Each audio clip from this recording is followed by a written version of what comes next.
Ka Square Society kalayo ban pilipad ba ya ka Jakarta Troikam ka Jongka hakasnong pamrapai thlu East Janda Hills District kane ka Square Society ka pet ya ka baha ka miat jong ki brio ki badon ya ka jingduna ha ka khotmet bat ya ki khon swet khon rangli ha kane ka jingpli ya kane ka society laya don bantaru da u secretary ka epatha society uma as power bat uma pdiang hun kum u chief guest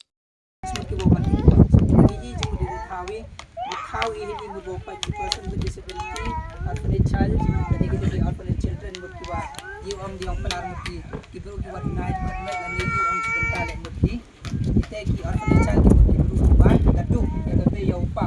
wan ani mutkiwa MD ya gabe ya upa berkat dengan itu ya lek kita mulai ya ke training kita po Bethany Society dan selong dan tra ni kita kamu irap lah ni kamu lek ya kini kuman Isabel lah ni kuman sap kerpang hendak ikut ngangam teh hendak kini start yang mulai harga senam arjar ke lockdown ya chairman he we know perlok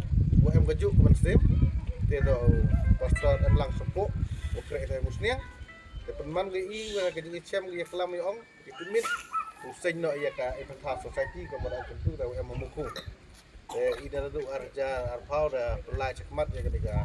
society ya semua yang kita itu ni benta wirap ya kita bisap ai kibru ko em ka sap ko kerpang dan ko ong disabled person da percang wirap benta ko fair wirap ya lai ke cekmat ni ke society kamu ong kate sa sorong ong wa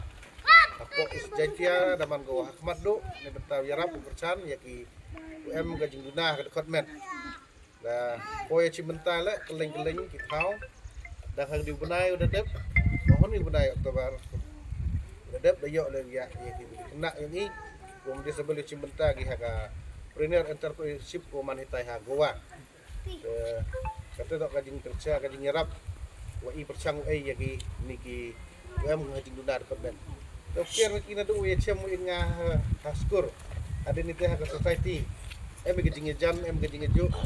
dalam yo ya eman gas gila aku tuh sih phone ngau em benta kan por haka diga program tak iman sim ngau ong la kamu man pelaju em